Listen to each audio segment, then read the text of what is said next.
Bonjour, alors je vais vous parler de JDownloader. Donc JDownloader que vous trouverez sur le site jdownloader.org. La page d'accueil c'est pas là, c'est là. Donc vous lirez, c'est un logiciel open source en Java, etc. Bon, vous verrez, gratuit. Hein. C'est très pratique, ça sert à télécharger, ça met les téléchargements en attente, ça les reprend plus tard. Même quand on a une petite connexion internet, justement, ça peut être très utile pour télécharger et reprendre plus tard. Alors, téléchargement, download, soit vous cliquez sur votre version, Windows, Linux, Mac, etc. et vous avez la version qui s'installe. Sinon, si vous allez sur Other et que vous allez là, Multi-OS zip, without installer, bah là c'est une version portable. Vous allez vous retrouver avec un zip, et quand vous ouvrez ce zip, voilà ce qu'il y a dedans, et bah si vous êtes sur Windows, ce que vous lancez c'est l'exé, vous double-cliquez dessus, et voilà, vous suivez ce qu'il vous dit. En général, ça vous arrivera peut-être pas, mais si Java est installé, il faut Java pour JDownloader, il est programmé en Java. Java est souvent déjà installé, parfois il n'est pas à jour. Donc s'il n'est pas à jour, il va vous proposer de l'installer. Sinon vous allez voir sur java.com ou à cette adresse pour tester si Java est installé. Normalement il est installé, là c'est parce que j'ai juste désactivé quelque chose. Voilà, faites juste attention, quand vous installez Java, c'est pas très sympa, il va cocher par défaut une case pour vous dire qu'il va installer une barre de recherche dont personne ne veut, ça affiche le bordel, toutes ces barres de recherche et la pub déguisée, donc vous pensez à décocher la case, installer, voilà, Java est installé. Ok, donc Java est installé, ou il était déjà installé, JDownloader est installé, ou en tout cas mis comme application portable, vous double-cliquez. Nous avons ici JDownloader, voilà à quoi il ressemble. Si vous voulez vérifier qu'il y a des mises à jour, il faudra cliquer ici. Il va vous le dire, et vous confirmerez. Sinon, de quoi on sert? Eh ben, de ces trois onglets. Première chose, vous allez dans Préférences, dans Téléchargement et connexion, et vous lui dites où est-ce que vous voulez qu'il télécharge vos fichiers. Pas dans les disques C, c'est une mauvaise idée, c'est ce qu'il met par défaut, je pense. Vous choisissez un disque dur, vous créez un dossier spécialement JDL, JDownloader, ce que vous voulez, et vous lui dites que c'est là que vous voulez qu'il mette tous les fichiers qu'il va télécharger. Il ne faut pas qu'il y en ait de partout, donc voilà. Seule chose à configurer, puis le mettre en français, ça doit être quelque part là, voilà, français. Interface utilisateur. Je passe, vous regarderez, une fois que c'est traduit, c'est pas très difficile à comprendre, même s'il y a des tas d'options dont vous ne servirez pas, qui servent par exemple à changer d'IP, etc. Bon. Ok, je passe. Alors, qu'est-ce qu'on va télécharger avec ça? Eh bien, il lui faut des liens à JDownloader pour télécharger. Des liens, bah, par exemple un fichier, n'importe un fichier en zip, en rar, que vous trouvez sur un site, avec RapidShare, avec plus méga upload, enfin n'importe quel hébergeur de fichiers. Ou sinon, alors juste ce site, quand vous l'aurez, vous aurez juste à prendre son adresse, en faisant clic droit à copier l'adresse, et JDownloader va vous le trouver. Je vais vous montrer, par exemple, je vais couper la musique parce que ça me saoule en fait. Voilà. J'ai pas de fichier comme ça à télécharger, mais c'est bête, bon, c'est pas grave. Trouvez un lien quelconque, faites clic droit, copiez l'adresse, on peut le faire avec une adresse vidéo aussi, hein, clic droit, copiez l'adresse du lien, hop, et JDownloader a réagi, il a vu qu'il y avait un lien pour lui, quelque chose qui est, quand c'est une vidéo, un fichier image, un fichier son, etc., il repère que c'est quelque chose qu'il peut télécharger, et il regarde, watch, et il va me dire s'il apparaît, s'il a trouvé le fichier, et s'il est disponible, s'il est bien en ligne. Alors là, ça lui prend un peu de temps, donc j'ai fait clic droit, vous avez vu. Sinon, l'adresse d'un fichier d'une vidéo, elle est là aussi, hein. Vous pouvez prendre ça et faire clic droit, copier. Ça, c'est l'adresse aussi de votre vidéo. Voilà, du coup, il va rechercher, mais il va bien voir, je pense que c'est la même. Ou alors, il va les proposer deux fois. Alors, quand vous récupérez une vidéo YouTube, il vous propose tout ça. 3GP, je sais pas ce que c'est, on s'en fiche. Je le supprime. Appuie sur supr. Ça, je sais pas ce que c'est, supprime. Il va vous proposer de télécharger. Bah là, il a recommencé avec les autres. Hein.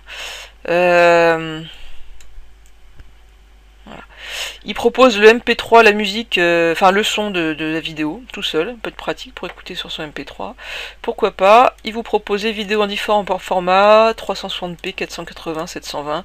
Disons que je vais juste prendre celui-là. Je fais clic droit, continuer avec les liens sélectionnés. Voilà. Je vais le faire, allez hop. Ça apparaît en téléchargement. Et bah là, il est en train de chercher à les télécharger. Voilà, il les télécharge. Il est en train de me télécharger dans mon dossier que je lui ai indiqué. Alors, si vous savez plus dans quel dossier vous l'avez mis, sans vous casser la tête, clic droit, ouvrir le répertoire, hop, il vous ouvre directement le bon répertoire. Voilà, et là il est en train de télécharger le fichier qui s'appelle part pour l'instant, et quand il aura fini, il s'appellera .mp4, et on aura la vidéo qui sera lisible, je vous montrerai tout à l'heure. Bon, si j'avais voulu, je sais pas, télécharger juste celui-là, garder les autres liens en attente, et tiens, je vais tous les regrouper ensemble d'abord. Je sélectionne tous, je les fusionne en un seul paquet, hop, voilà, donc là ils vont être tous dans le même dossier. Je vais tous les désactiver. Sauf un, sauf, tiens, le MP3 il est où? C'est lui, il s'appelle TMP, mais en fait c'est un MP3. Lui je l'active.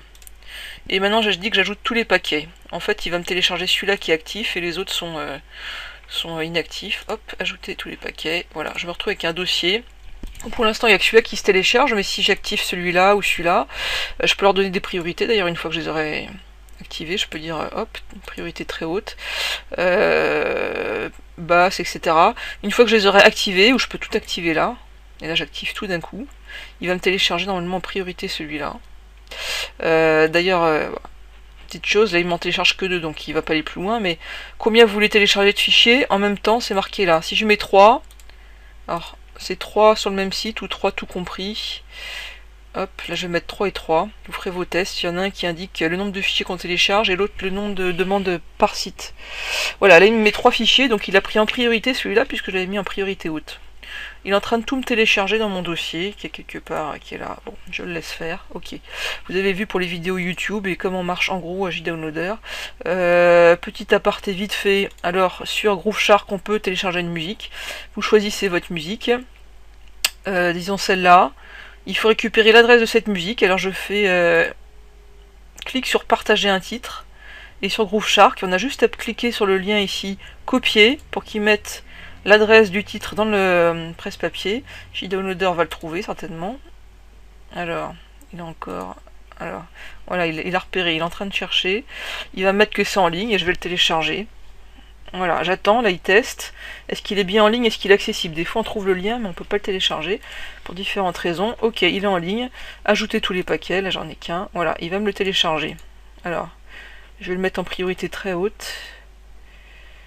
Et puis vu que là il a déjà, je vais lui mettre qu'on télécharge par 4 les fichiers. Il va me le télécharger. Alors je crois qu'il va me le refuser parce que j'ai abusé... Voilà, IP limit reach, j'ai une IP fixe en plus, donc j'ai dû trop traîner sur le site, ou j'ai peut-être dû faire des essais avant de téléchargement, et il me le refuse, mais il faut que j'attende dans 30 minutes, il va le lancer, quoi, le téléchargement. Bon, ça m'était jamais arrivé avant, peut-être qu'ils ont changé leur politique, je sais pas.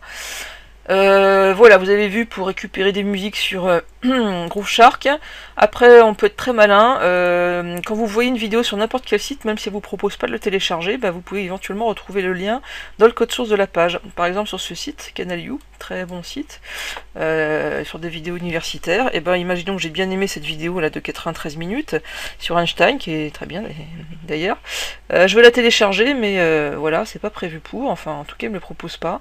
Mais elle est pas proposée. Elle n'est pas protégée parce que le lien on peut y avoir accès en fait. Alors comment je fais? Je vais sélectionner la vidéo là, je sélectionne la zone de la vidéo, je fais clic droit code source, là il m'affiche le code source et dedans je cherche qu'est-ce qui ressemble à une vidéo. Tiens, voilà, ça c'est une adresse de vidéo hp download hop, Einstein aujourd'hui sd.mp4. voilà la vidéo, certainement ça c'est une adresse. Je fais copier.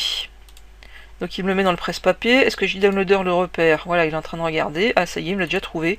Elle est en ligne. Hop, ajouter tous les paquets. Zouf.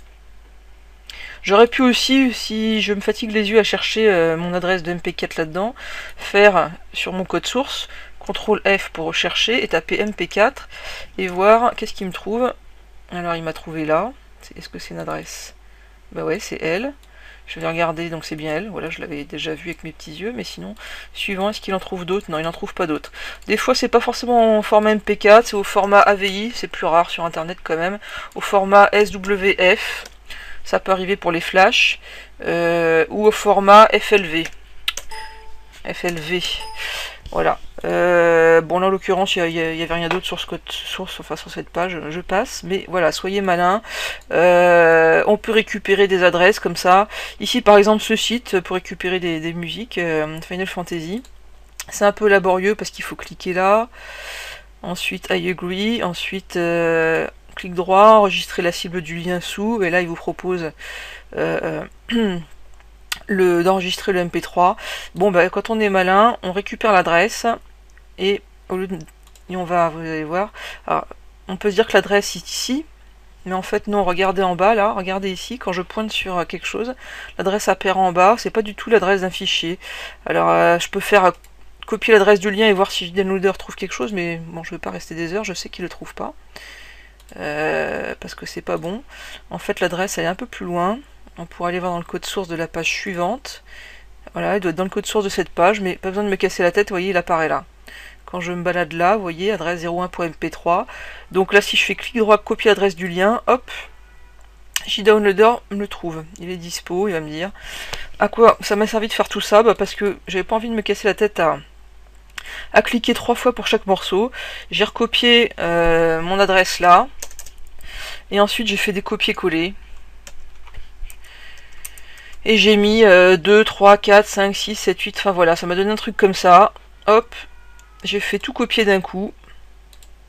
Voilà, c'est pas le même, c'était FF5, mais enfin c'est pour l'idée. Tout copier d'un coup, est-ce que je me suis pas trompé? Est-ce qu'il va réussir? Et voilà, en fait, ça marche très bien. Hop, il voit que les fichiers sont en ligne. Je vais donner les bonnes adresses. Voilà, enfin tout ça pour vous dire, si on est un petit peu futé, on peut réussir à récupérer des adresses ou à rendre automatique la reconnaissance par JDownloader pour éviter de faire 10 000 clics. Voilà, je vais m'arrêter là parce que je veux faire ça court. Vous avez compris, je pense, le principe. Si vous avez des questions, et ben voilà, on n'avait qu'à les poser. À bientôt.